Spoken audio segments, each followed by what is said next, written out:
Então, algumas etapas.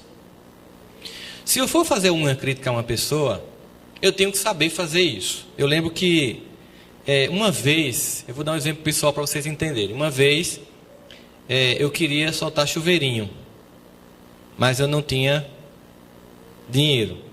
Aí o vizinho perguntou se eu já tinha usado Bombril para fazer chuveirinho. Não sei se vocês já tiveram essa experiência. Não façam isso em casa, né? E aí eu pensei, Bombril eu já tinha em casa, né? Então por que não pegar um Bombril? Já estava comprado, peguei o Bombril, ele amarra o Bombril, aí acende e realmente o efeito é lindo. Gente, é um negócio fantástico, luminoso. Só que eu fiz isso no quintal da vizinha e as roupas estavam estendidas. E como vocês sabem, Bombril é um nome comercial de um produto chamado esponja de aço, que quando derretida, pegou as blusas que estavam estendidas da vizinha e furou uma por uma. E aí a vizinha, obviamente, me pegou muito brava e foi entregar à minha mãe. E aí ela chegou lá dizendo que minha mãe tinha que me bater e tal, e que tinha que pagar o prejuízo.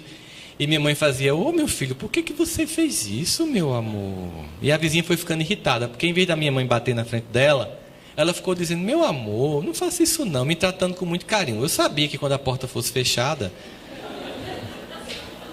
mudaria muito, né, a dinâmica do relacionamento, do tom da conversa. O que ela fazia? Ela nunca me recriminava na frente de ninguém. Jamais. Porque quando eu recrimino alguém na frente do outro, eu humilho. Às vezes eu estou querendo ensinar, mas como eu faço em público, eu humilho a pessoa. E aí tem um ditado romano que diz que você deve elogiar em público e recriminar na intimidade. Então quando você vai conversar com alguém que você quer chamar a atenção sobre um equívoco, chame na intimidade, jamais diga em público. Ou jamais diga antes de conversar com ela que você está achando que ela está errada. Infelizmente a gente faz muito isso. Vou conversar com o Gustavo, não estou gostando da postura dele. Não diga antes de conversar com o Gustavo. Quem primeiro tem que saber é Gustavo. A gente primeiro conversa com as pessoas. E aí quando eu chego para Gustavo, ele já está sabendo que eu estou falando mal dele. Qual vai ser a recepção dele para comigo? Péssima.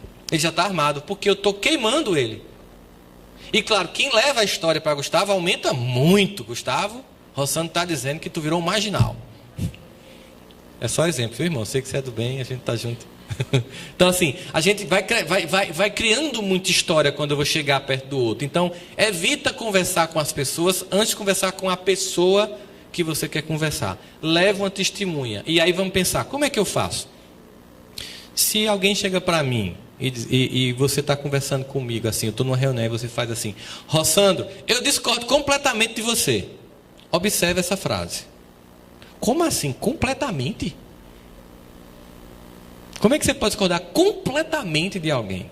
O que acontece quando eu digo isso para alguém? A pessoa entra em defesa de ego. Ela faz, oxa, peraí, não é assim não. Quando a pessoa entra em defesa de ego, que eu digo, eu discordo completamente de você, e eu entro em defesa de ego, significa dizer o seguinte, eu não presto mais atenção ao seu argumento. Mesmo que você esteja certo no que você vai me dizer, provando que eu estou errado, como eu me fechei, eu não recebo sua informação. E eu me defendo mesmo que eu esteja errado. E fico segurando meu ponto de vista. Porque eu me senti agredido. Entendeu? Então o que é que eu tenho que fazer? Eu tenho que deixar o outro expor. Aí eu posso fazer assim. Rossandro, eu entendo o que você disse, mas eu discordo de tal ponto. Ainda assim o outro entra em defesa de ego. Menos, mais entra. Mas se você deixar o outro expressar tudo o que ele quis dizer, você pode descobrir que não era tão ruim quanto você imaginava. Porque provavelmente você soube que o indivíduo estava errando através de outra pessoa, que já trouxe discurso contaminado. Então, primeiro eu vou escutar a pessoa. Fulano, o que é que está acontecendo? Quando a pessoa fala, eu posso dizer, bom, eu estou entendendo o seu ponto de vista. O que é que você acha desta possibilidade, então? Seria mais ou menos assim. Estou entendendo, João, que você está pensando que deve ser feito assim, mas o que é que você acha da gente também pensar em fazer deste jeito? O que é que eu estou fazendo aí? Eu estou dizendo a João que eu estou oferecendo uma outra alternativa. Eu estou discordando dele sem agredi-lo. Porque, na verdade, ninguém faz de propósito, gente, o erro assim. Alguém que já está no nível que a gente está, de conhecimento do Evangelho, de um nível legal de espiritualização, a gente não chega aqui para fazer o mal planejado, não. Ninguém chega aqui, vou lá destruir. Não. Quando faz na melhor das intenções. Quando faz crendo que vai dar certo. Quando faz com objetivos legais. Pode estar equivocado, mas o objetivo é bom. Então eu tenho que pensar nisso. Ó. Essa pessoa está aqui, ela está querendo fazer da melhor forma possível dela. Não é o que deve ser feito. Então eu tenho que chegar junto dela para explicar que a gente pode fazer de uma outra forma sem perder esse trabalhador. Fantástico. Bem intencionado. Porque é mais ou menos como a gente chama na... Eu vou dar um exemplo de empresa, e claro, é só um exemplo, viu? Por favor, sem espírito é outra história. A gente chama de o quadrante da empresa sobre funcionários. Então, você tem um funcionário competente e desmotivado. O que é que eu faço se eu tenho um funcionário competente e desmotivado? O que é que eu tenho que trabalhar nele? A motivação. Ele tem competência, então ele está desmotivado, então eu vou motivá-lo. Aí eu tenho um funcionário que ele é incompetente, mas ele é motivado. O que é que eu tenho que fazer por esse? Treiná-lo para que ele seja competente. Se eu tenho um funcionário competente e motivado, eu empodero, sem ter medo. Eu dou a ele condição de exercer o poder, dividir o poder ali, porque ele está fazendo, está agregando. E se eu tenho um funcionário incompetente e desmotivado? Na empresa, a gente diz, manda para a concorrência. No centro espírita não é assim. No centro espírita a gente tem que motivar e tornar competente. A gente tem que acolher em todas as circunstâncias. Então você tem que ver com quem é que eu estou indo conversar. Com um competente motivado, com um incompetente desmotivado. Então você tem que ver qual é a dinâmica daquela pessoa. Não posso, não, ela é ruim, não presta, quero que vá embora. A gente vê isso em grupo de estudo de autodescobrimento. Eu gosto desse exemplo. Lá, Joana de Ângeles, vamos integrar o ser consciente, em busca de si mesmo, todos juntos, lendo Joana, compreensão, tolerância, parará. Sempre tem em grupo de estudo aquela pessoa que pergunta demais. Sempre tem aquela pessoa que quer monopolizar o grupo, que quer que todas as atenções se voltem sobre ela, e que quando vai fazer uma pergunta, dá uma palestra. Não acontece isso? O que é que geralmente a gente faz? A gente começa a fazer, oh meu Deus, por que aquela número de centro espírita, Jesus? Vai para outro canto, criatura. Então, é um grupo que tem o objetivo de trabalhar o autodescobrimento, a tolerância. E a primeira pessoa intolerante que chega, a gente quer que vá embora. Ou seja, está mostrando que a gente está entendendo o conceito, mas não está vivenciando o conceito. Então, pessoas que são assim, elas têm que ser acolhidas. Agora, se elas vão atrapalhar mesmo significativamente, aí você chega lá, junto, que foi a questão da primeira pergunta, e vai lá e, vamos conversar com relação a isso aqui. Então, a dinâmica de dialogar em família, em empresa, em uma instituição religiosa, é sempre de acolhimento, de tentar ver o melhor lado que o outro tem, e tentar extrair o melhor dele, não abrir mão do que está funcionando por causa de um ponto que não está funcionando. Eu vejo isso, por exemplo, nas famílias. Como a gente valoriza muito o estudo, eu vejo muitos pais que traumatizam os filhos porque tem um que é estudioso, tem um que não é tão estudioso. Aí começa a dar ênfase no que é estudioso de uma forma tão intensa que aquele que não é tão estudioso começa a se sentir menosprezado pelos pais. E não obstante o fato que muitas vezes aquele que é estudioso é egoísta e o que não é estudioso não é egoísta. Então, como eu dou ênfase no estudo, eu não privilegio o sentimento de solidariedade do meu filho que não estuda tanto quanto o outro.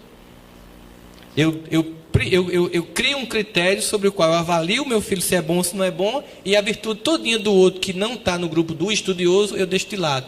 Aí tem uma pessoa magoada, que se sente menosprezada, que não vai se sentir amada. Então, por isso que Paulo fala muito sobre os dons no trabalho do bem.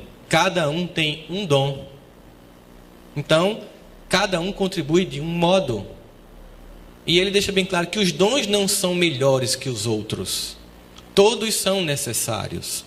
O que acontece é que, temporariamente, os movimentos religiosos eles passam a enfatizar ou valorizar mais um dom que outro. Vamos dizer, num passado, quando a mediunidade era feita publicamente, a criatura que mais chamava a atenção nas instituições era o médium. As pessoas procuravam porque queriam conselhos, porque queriam informações, porque quando a mediunidade começou a ser um pouco mais discreta em reuniões fechadas, as figuras que começaram a ser destacadas foram os expositores. E se cria um problema porque parece que a gente é o que a gente de fato não é nada. O que é um expositor espírita? Ele é um repassador de informação. Ele lê um negócio e vai e repassa. Mas aí, como as pessoas sempre têm uma carência de ter alguém que ele acha que é interessante, se cria a ideia, por exemplo, de que um expositor é mais interessante do que um evangelizador. Quem mais trabalha numa casa espírita? Se você for ver, é um evangelizador. O evangelizador ele prepara uma aula no sábado e todo domingo está aqui. O expositor vem uma vez no mês fazer a exposição. Se você for observar, quem mais trabalha? Evangelizador, a pessoa que está no grupo mediúnico, que toda noite, naquele dia, naquela semana, naquela hora, está lá, né, sobre ataque, fazendo a reunião mediúnica. Então, quando Paulo vai dizer, temos que entender que todos têm dom e que todos os dons são de Deus e que todos são importantes. Pronto, ninguém é melhor que ninguém. Nem quem tem o dom deve achar e nem quem não tem deve achar. Todos são importantes. É como a questão do exemplo inicial, o instrumento. Todos tocam um instrumento. Toca bem teu instrumento. Se o outro não está tocando bem, preces. Se ele está desafinando a orquestra, vai lá e vai fazer um curso novamente para voltar a tocar, né? Mas que a gente entende que esse é um trabalho coletivo e que nenhum está acima do outro, porque no trabalho de Jesus, ele é o único que realmente é o centro, certo? E nenhum de nós é melhor do que todos nós juntos. Nenhum de nós é melhor do que todos nós juntos.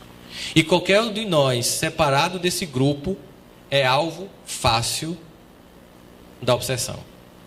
Qualquer de nós que sai da proteção do coletivo se torna alvo fácil da destruição.